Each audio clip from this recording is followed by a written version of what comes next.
तो ये guys, how you hope कि आप अच्छे होंगे। और आज के वीडियो में हम बात करेंगे कंप्यूटर साइंस और आईटी की मार्केट इतना खराब क्यों हो गई, उसके पीछे रीजन क्या है, क्या ऐसा चेंजेस हो गया, क्या ऐसा बदलाव हो गया कि सीएस और आईटी की मार्केट जो है वो काफी डाउन चली गई है। और मैं बता दूं, आप लोगों में से बहुत सारे ऐसे लोग होंगे वीडियो देख के बोलेंगे अरे क्या बोल रहे हो भाई, सीएस और आईटी ही तो चल रहा है, आप क्या बात कर रहे हो। लेकिन उसमें भी ट्विस्ट है कि कौन से लोगों को सीएस और आईटी में जॉब मिल रहा है वो मैं आपको बताऊंगा। पहली बार चैनल पे नया है तो चैनल सब्सक्राइब करें, बेल आइकन को जरूर हिट करें। और अगर आप करियर काउंसलिंग चाहते हैं, मेरे से बात करना चाहते हैं, करियर से रिलेटेड कोई दिक्कत है तो उसका भी लिंक हमने डिस्क्रिप्शन दिया है, डायरेक्टली आप उस पर मेरे से कनेक्ट कर सकते हैं। बात करते हैं कंप्यूटर साइंस और आईटी की मार्केट की। देखो, सीएस और आईटी की मार्केट अभी करंट टाइम में बहुत कॉम्पिटिटिव हो गई है। उसका एक रीजन है, सबसे पहले कि लोगों ने सारी ब्रांच को भूल करके, मैं बता दूं पिछले 5 साल से ये चल रहा ना, इलेक्ट्रिकल, इलेक्ट्रॉनिक्स, मैकेनिकल, सिविल, इन सारे इंजीनियरिंग ट्रेड में वैकेंसीज खाली हैं। सिर्फ सीएस और आईटी में लोग भर भर के आए और वो ये उम्मीद लिए थे कि भाई सीएस और आईटी आने वाले 20 सालों तक बहुत अच्छा परफॉर्म करेगा। लेकिन उसमें एक ट्विस्ट आया चैट जीपीटी का। चैट जीपीटी आया, चैट जीपीटी ने एआई टेक्नोलॉजी को इतना बढ़ावा दे दिया कि प्रोग्रामिंग की दुनिया पूरी बदल गई। एल्गोरिथम बेस्ड प्रोग्रामिंग होता है, एल्गोरिथम आप आता है, एल्गोरिथम बेस्ड प्रोग्रामिंग होती है, जिससे चीजें काफी चेंज हो गई। इतना बदलाव हो गया कि सीएस की मार्केट में करोड़ों लोग एक झटके में जॉबलेस हो गए। Amazon, Google, Flipkart, Microsoft, Facebook, WhatsApp, Instagram, बड़ी बड़ी कंपनियां ध्वस्त होने लगी हैं। और गाइज, इसी वजह से जो चैट जीपीटी या एआई टेक्नोलॉजी आप कह लीजिए जो आया, उसने सीएस की मार्केट में आग लगाई। सीएस की मार्केट खराब नहीं थी और अभी भी सीएस की मार्केट रुक सकती है, लेकिन चैट जीपीटी तो आया ही था, चैट जीपीटी के साथ डेविन एआई आ गया। डेविन एआई ने कहीं ना कहीं उस चीज को और बढ़ावा दे दिया। उसके अलावा 50 स्टार्टअप और हैं जो ये चैट जीपीटी जैसे सॉफ्टवेयर बना रहे हैं कि भाई आप प्राइवेट जीपीटी बनाओ, अपना खुद का जीपीटी बनाओ, इंटीग्रेट करो, एंटरप्राइज लेवल का काम करो। बहुत सारे चेंजेस हो गए हैं।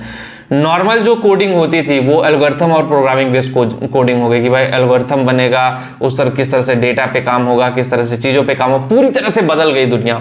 और ऐसे में आपके लिए चैलेंजेस काफ़ी ज़्यादा हो गए और उस चैलेंजेस को झेलना इतना आसान नहीं है, उस चैलेंजेस को एक्सेप्ट करना इतना आसान नहीं है, उस चैलेंजेस को आगे लेकर के जाना इतना आसान नहीं है। आपको समझना पड़ेगा, जानना पड़ेगा और एग्जैक्टली उस पर काम करना पड़ेगा, तभी आप आगे बढ़ पाओगे। अदरवाइज गाइज आप आगे नहीं बढ़ पाओगे, चीजें आपके लिए बहुत मुश्किल हो जाएंगी। एक चीज और मैं आपसे कहना चाहता हूं, ठीक है, अगर आप सीएसआईटी कर रहे हो तो guys AI technology, artificial intelligence जरूर सीखिए। नहीं सीखोगे तो पीछे रह जाओगे। अब वो जमाना या टाइम खत्म होगा कि सिर्फ फ्रंट एंड डेवलपर या बैक एंड डेवलपर बन करके आप रह जाओगे। फ्रंट एंड में भी एआई आ गया है, बैक एंड में भी एआई आ गया। अब हर जगह आर्टिफिशियल इंटेलिजेंस कैसे आप यूटिलाइज कर सकते हो, कैसे एआई का यूटिलाइजेशन कर सकते हो, कि कैसे एआई टेक्नोलॉजी उस चीज़ को आगे लेके जा सकती है, कैसे एआई उस पर हावी हो गया, ये सारी चीज़ें जानना बहुत ज़रूरी है। जब तक आप उस तरह की चीज़ें पे काम नहीं करोगे आपका करियर आगे नहीं बढ़ेगा। इसीलिए इतने लोग जब पास आउट हुए तो एक बैग इंडस्ट्री में बदलाव आ गया। मतलब जो इंडस्ट्री को चाहिए, जो क्वालिटी इंजीनियर चाहिए वो अवेलेबल ही नहीं है। मार्केट में प्रॉब्लम नहीं है, लेकिन जो क्वालिटी चाहिए वो अवेलेबल नहीं है, क्वांटिटी है बस। सीएस में बहुत सारे लोग पास आउट हो रहे हैं, लोगों ने ये सोच करके ले लिया था कि भाई जॉब आएगा, पैसा आएगा, इसमें तो बहुत पैसा, अंधाधुंध पैसा है। ऑब्वियसली अभी भी बहुत पैसे हैं, अभी भी बहुत लोगों की जॉब लग रही है, लेकिन उनकी जो लोग शिफ्ट हो रहे हैं एआई में, जो एआई को अडॉप्ट कर रहे हैं, एआई को सीख रहे हैं, तो you need to be well expert in AI technology. अगर आप आर्टिफिशियल इंटेलिजेंस नहीं सीखते हो, एआई की चीज नहीं जानते हो, तो कहीं ना कहीं आपका करियर गर्त में चला जाएगा, आप आगे नहीं बढ़ पाओगे। और ट्रस्ट मी गाइज, ये बात आपको समझने की ज़रूरत है। अगर आप नहीं समझते हो तो कहीं ना कहीं आप अपने करियर को लॉस करते हो, करियर को आगे लेके नहीं जा पाओगे। करियर को समझना, उस पर काम करना बहुत ज़रूरी है। और जितना मैंने आपको एग्जैक्टली बताया ना, चाहे आप बीटेक कर रहे हो, चाहे पॉलिटेक्निक कर रहे हो, या कहीं बाहर से सॉफ्टवेयर प्रोग्रामिंग का कोर्स कर रहे हो, ये सारी चीज़ें जानना बहुत ज़रूरी है। नहीं जानोगे करियर स्टॉप हो जाएगा। वीडियो में इतना ही। जो लोग टेलीग्राम पे, वहाँ पे भी जाके ज्वाइन करें। मिलते हैं आपसे नेक्स्ट वीडियो में। Thank you.